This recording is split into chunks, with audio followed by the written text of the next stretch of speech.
with y'all. You know, Edward Abbey, the writer who once worked as a park ranger, I didn't know he had been a park ranger, to tell you the truth, wrote the following: "Every man, every woman carries in heart and mind an image of an ideal place, the right place, the one true home, known or unknown, actual or visionary." For many Seattle families, I think we're in that place right now, here in this park. And places like this. There are not that many like this, unfortunately. And all around this country, there used to be a hell of a lot more forests like this, but we're doing everything we can. Everybody behind me and all of you want desperately to protect what we have and increase what we have. You know, our natural wonders you know, inspire, and the reflection inspires our to take action.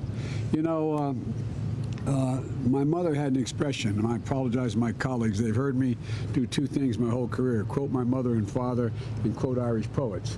But I'm not going to quote the Irish poets today, okay? But you know, she said, out of everything difficult, something good will come if you look hard enough for it. And I think that we're in one of those moments in world history and in American history where we've reached the point that the crisis on the environment has become so obvious, with the notable exception of the former president, that we really have an opportunity to do things we couldn't have done 2, 5, 10 years ago. And I want to talk about that today with leaders who understand that to their core, the folks standing behind me. I wish you didn't have to stand. Don't you guys have any chairs? I'm not used to them standing for me, you know. Anyway, but here's the deal. As I said, Governor Inslee is the climate governor. I've gone to him throughout asking him for advice and counsel. And thanks for welcoming me back to Washington State, Gov, and to Mayor Harrell. The passport to the city is very much appreciated. I hope I don't do anything to have it revoked. And Congressman Smith, thank you for your commitment to the environment, including helping our armed forces transition to clean energy technologies. One of the things I've found out as the President of the United States, I get to spend a lot of that money. I get to decide where, no, I'm not joking. And we're going to completely, we're going to start the process where every vehicle in the United States military, every vehicle is going to be climate friendly. Every vehicle. We're going to have no, I mean it. We're spending billions of dollars to do it. I got all the unions together. Literally got all the unions together. Bigger said the unions view it as against their interest. And starting with the IBEW electric workers, they endorsed it. And every union has stepped up because they figured it out. Their jobs, they're the ones who can help us transition in ways like never before. It's not going to cost them jobs. It's going to increase jobs. The IBEW is going to be building 50,000 electric stations, electric starting stations all across America, for example. And so look, change continues today, and a new generation of Americans helping us lead the way against the threat of climate change. You know, every time I get a little down, I don't know about my colleagues, I suspect they're the same, I just turn on the television or take a look at all the young people.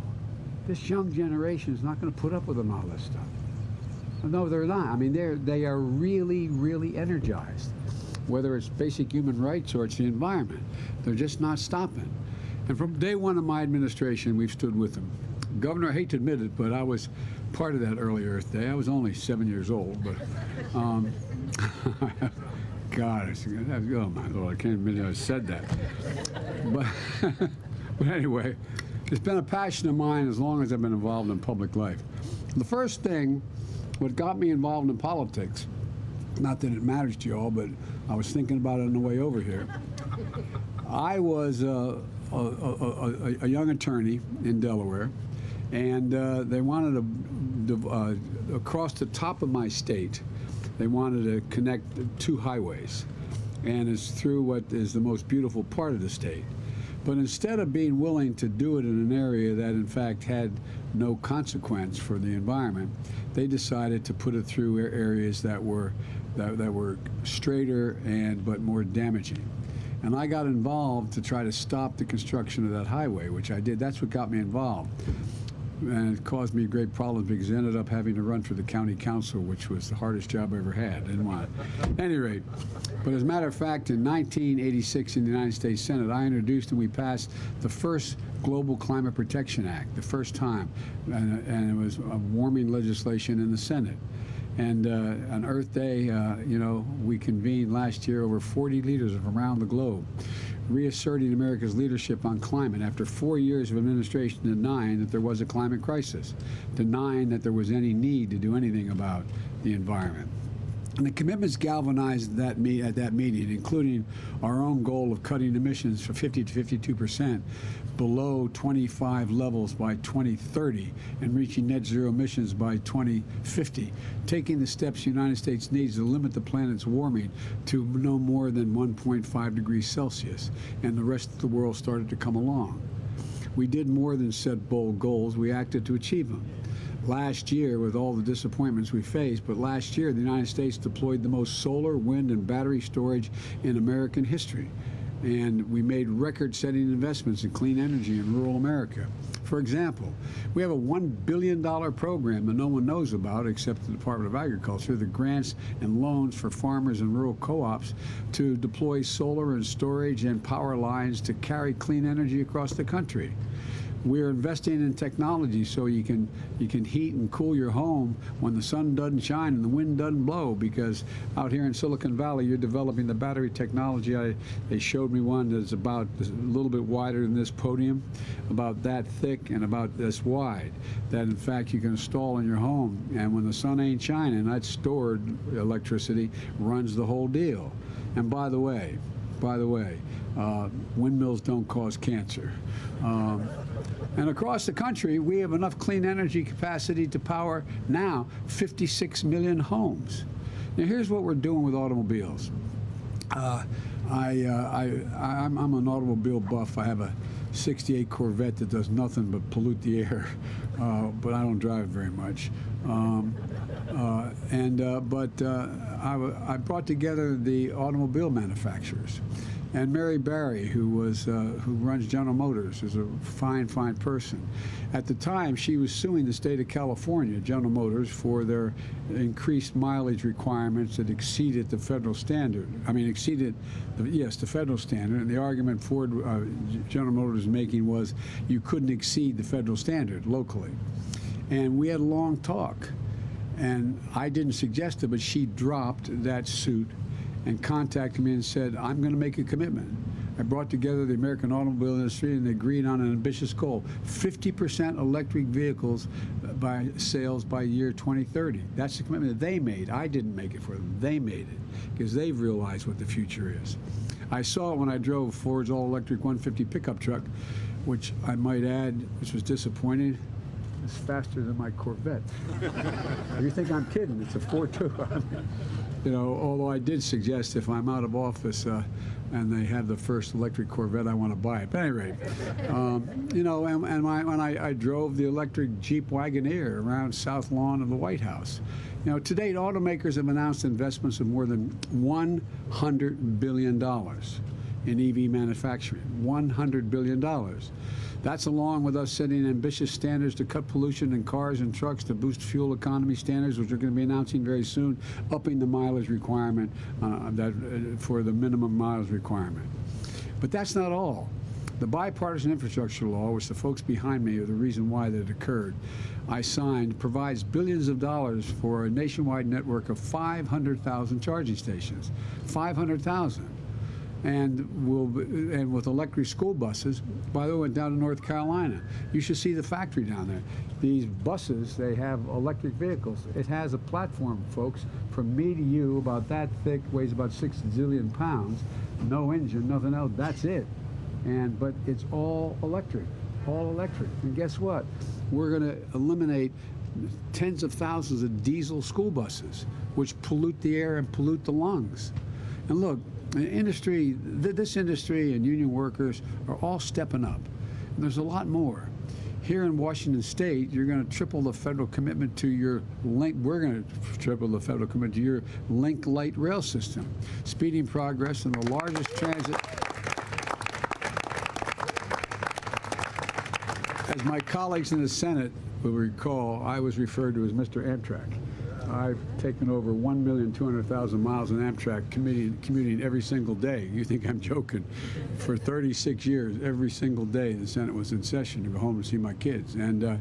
But the folks, you know, it's a simple proposition. Most people don't realize it. Given a choice to go from point A to point B and rail, electric rail, or drive your automobile, if you can get there fast or faster on rail, you take the rail. The estimates will take millions of vehicles off the road. The largest transit construction project in the country that runs entirely on clean energy. The bipartisan infrastructure law provides $66 billion. It's passed $66 billion for freight rail, $39 billion for public transit, $10.6 billion for clean electric buses, and $2.5 billion for clean ferries on my coast of Delaware and out here for you all. This will take millions of cars worth of pollution off the road and get people to places quicker. You know, look, I think one Amtrak train carries as many passengers, I know the statistics, as 6 lanes of a major interstate highway. That's how many passengers it carries. Look, it matters. We saw new standards. We set new standards. We slashed methane and brought over 100 nations together when I was at the big meeting we had in Europe. 100 nations around the globe. And I got them to, there's 2 things I was able to accomplish. One, I got a pledge from, I think it was 144 of them, that they would eliminate methane and do the same thing we're doing to keep it. It's the most damaging of all the pollutants that are going up. We also set new standards for super polluting HFC emissions. Remember the big fight we had?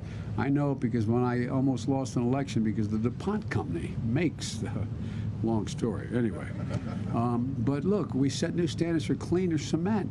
You say, what the hell are you talking about, Joey? This is probably the only audience to understand cleaner cement.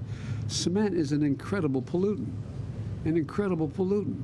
And it matters because cement's responsible for 8% of the global climate emissions. Cement. I got to admit to you, as long as I've been involved in this, until 2 years ago, I didn't know that. And we're delivering across the country. Lots of folks have promised it, but my administration is actually delivering revitalizing communities across Appalachia. Look, folks, I come from Scranton, Pennsylvania, where I was raised. The reason I got to Delaware is coal died. My dad was not in the coal mines, he was in sales, but the whole economy died. And, you know, you can understand why in places like West Virginia and southeastern Pennsylvania, and why people were worried about doing away with coal. You know, but it's their jobs. They don't know what they're going to do. But guess what? In the bipartisan infrastructure bill, the law is going to help us cap and seal abandoned mines. There's thousands of abandoned mines. Cap and seal them. They're no longer going to see pollution in the air or the water. The law is putting abandoned mine workers to work at the same salary they were working digging the mines in the first place. There's several thousand of these wells that have to be capped, and they have to harvest the energy, and they're going to get paid. So we've provided alternatives. They're manufacturing and installing solar panels where they once dug for coal. Look, out here in the West, we're repowering retired power plants and clean hydrogen and advanced nuclear, making them economic hubs again. And in the heartland, in the fields that feed our country, we're planting cover crops to pull carbon out of the air and out of the atmosphere. You know, they're becoming carbon sinks. Look, across the country, we set the first ever national conservation goal and protected more land and water than any other administration and record in our first year because we can do it. And now the farmers are beginning to realize if I put things in conservation, I get paid for putting cover crops down that absorb carbon. It makes sense to me. It keeps the land open and it makes the environment much better. And they get paid for it, and they should get paid for it. It's their land. We're protecting natural wonders and cultural treasures, national monuments.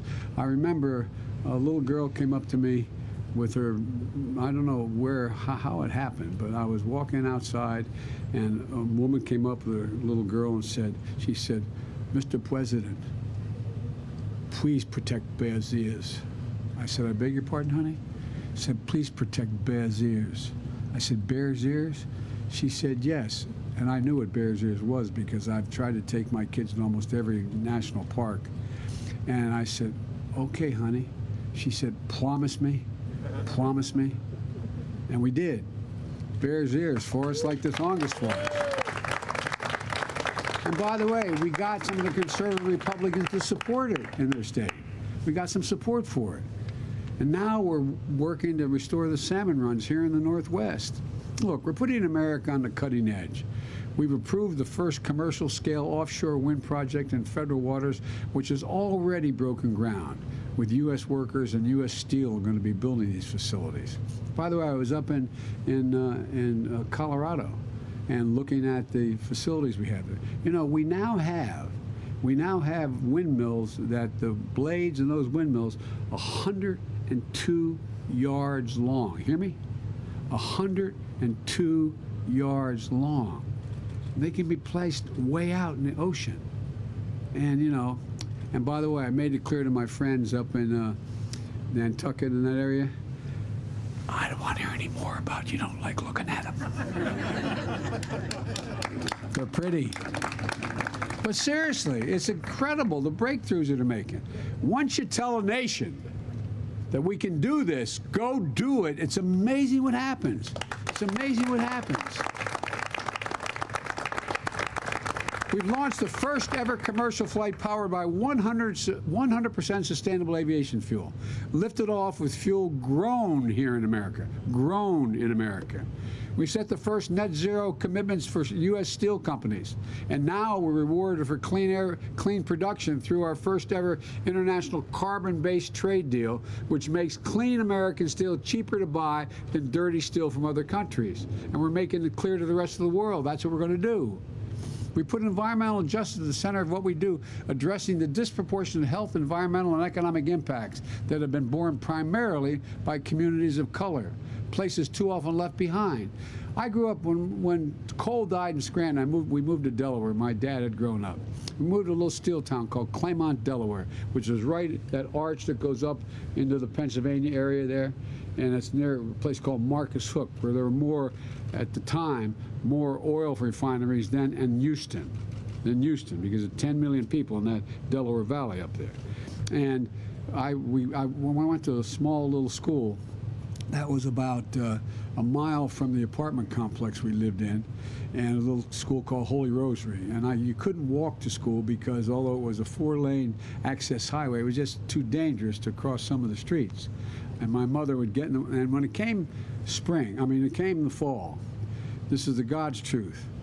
And you'd get in the car, and there's a little frost on the window, turn on the windshield wiper, there'd be an oil slick. Not a joke. I have asthma, and 80% of the people who, in fact, we grew up with have asthma. That's what you call a fence line community. I understand what it's like. We only lived there. I went to school there for 12 years, but I didn't live there that whole time. My generic point is, you take a look, my state used to be, thank God it's no longer, had the highest cancer rate of any state in the nation because we have fence line communities going down Route 9, going down along the Delaware River, major facilities, oil plants and the like. And the people that get hurt are the people who live on the other side of those fences. I made a commitment. They're the people who are going to get helped as we move this. They're the people where the money's going to go to help their neighborhoods. And this bipartisan infrastructure law gives communities the money they need to get forever chemicals, PFAS, out of the water. They're deadly, deadly, and a lot of it's responsible because we, the government, and the military has engaged in activities that we didn't realize how it dangerous over the years. But we're going to get rid of it all. We started replacing 100% of all the lead pipes and poison that poison our water in America.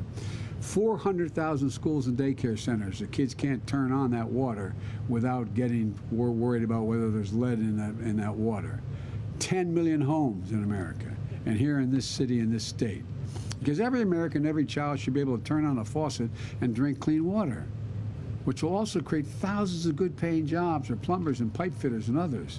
Look, all you got to do is look around. Cities and states are acting. Businesses are acting. I'm acting. We need Congress to act as well. And the people behind me are pushing Congress hard. They are pushing Congress hard. calling on to pass new investments and tax credits aimed directly at lowering costs for families. Look, you talk about, there's only 2 senators occasionally don't vote with me. That's right? Literally, 48, they talk about the split in the Democratic Party. There's virtually no split in the Democratic Party. We just happen to have 50 presidents. You have 50 senators and 50 Democrats and 50 Republicans. I mean, anyone can change the dynamic, right? But all kidding aside, 48% of my Democratic colleagues in the Senate vote with me 94% of the time. So it's not like we have a split, but we have virtually no Republicans. There's some. We get up to as many as 7 or 8 will vote. This ain't your father's Republican Party. Not a joke.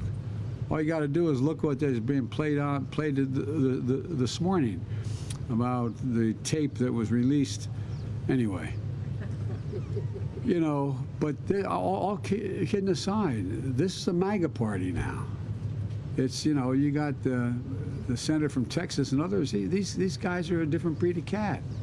They're not like what I served with for so many years. And the people who know better are afraid to act correctly because they know they'll be primaried. I've had, I won't mention any of them, I promised I never would and I won't, but up to 6 come to me and say, Joe, I want to be with you on such and such, but I can't, I'll be primaried. I'll lose my race. I'll lose my race. So folks, this is going to start to change. Look, that bill that we talked about, that is the infrastructure bill, there were 2 pieces of it. It was one bill initially. And that bill had about $800 million in it for environmental related issues. Well, the one that didn't pass, the part that didn't pass yet, is one that has $531 million for environmental related issues. We got a lot done, though, in the bill that passed called the infrastructure bill that has to do with the environment, including tax credits for purchase of electric and fuel cell vehicles, new or used. What you're going to save a typical driver about $80 a month from not having to pay gas at the pump. Tax credits for folks to buy solar panels and heat pumps and more efficient windows, saving each an average of $500 a year to do this. Just making your home tighter so you don't leak the heat and leak the air conditioning you're going out. And my pen's ready. My pen's ready to sign. I'm anxious to sign these. Get some of these bills to my desk. And we can't forget.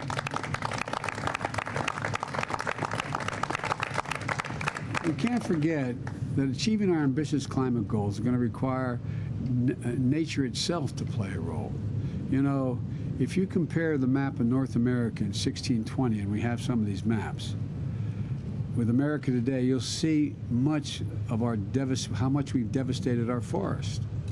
I mean, it used to be, if you look from the Atlantic coast almost to the Mississippi River, was heavy forest. And we took it all down over those years. That's why today I'm signing an executive order to conserve our forests that do so much to protect us. Our forests are our planet's lungs. They literally are recycling and cycling CO2 out of the atmosphere. That's what they do. By the way, I spent time down in the Amazon and in Colombia and in Brazil. And guess what? More carbon is taken out of the air in the Amazon, that carbon sink, than every bit of carbon that is generated on a daily basis in the entire United States from every source. So what we should be doing, and I'm trying to get done, they're not going to maybe like this, we should be paying the Brazilians not to cut down their forest. We got to cut ours down. We got to cut ours down. We got the benefit of it. Because we've got these third world countries, not third world, some are, in Africa and in South America, the industrial countries have to help. Scientists estimate that the protection and restoration of our natural lands and waters can provide more than 1/3 of the solution to climate change. Just that, if we did nothing else. So today I'm about to sign an executive order to strengthen our forests on federal lands and make them and the local economies they support more resilient in the face of wildfires. I've flown over every major wildfire in this country with FEMA since, not every, a couple I didn't, but the vast majority of them, and it's devastating. I've seen it from helicopters with FEMA just flying over here, Idaho. I didn't get to go to Oregon, but California. It's absolutely devastating.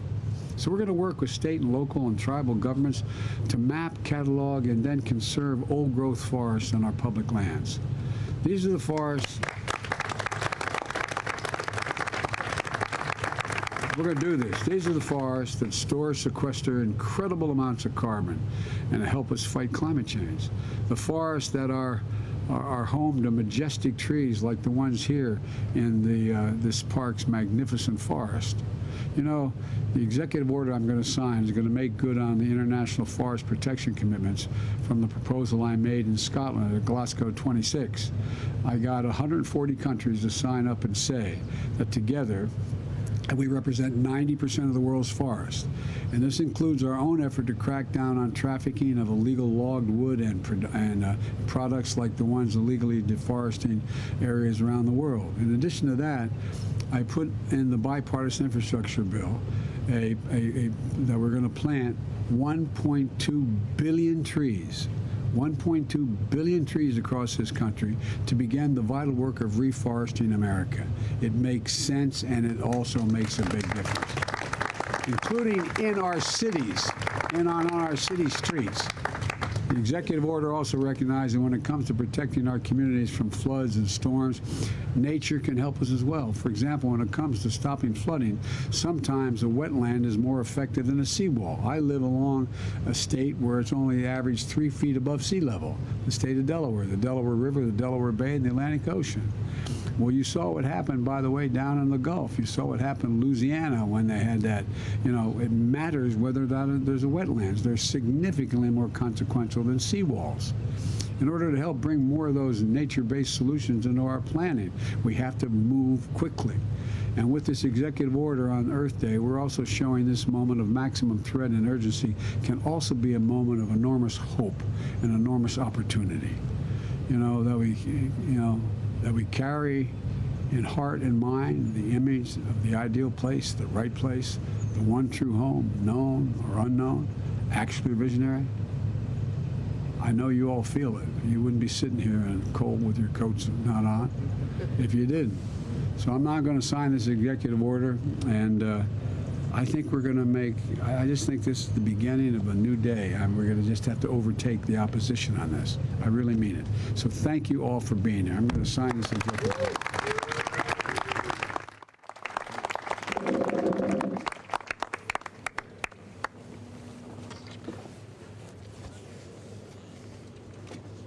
Strengthening the nation's forest communities and local economies, and it's all about planting about 1.2 billion trees. So, and by the way, anybody bring the shovels? All right.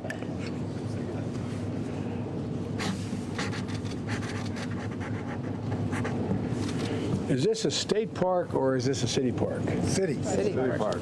Mr. Mayor. Yes, sir. On tribal land. Let me give you. Right here. It's right behind you. Thank you. There you go. All right. Thank you. And by the way, you notice who runs the Department of Interior now. Yeah. All right. All right. Thanks. Thank you, Mr. President. Thank you very much. So great to see you at the next event. Well, yeah, but I tell you what, I'm excited about it. Oh.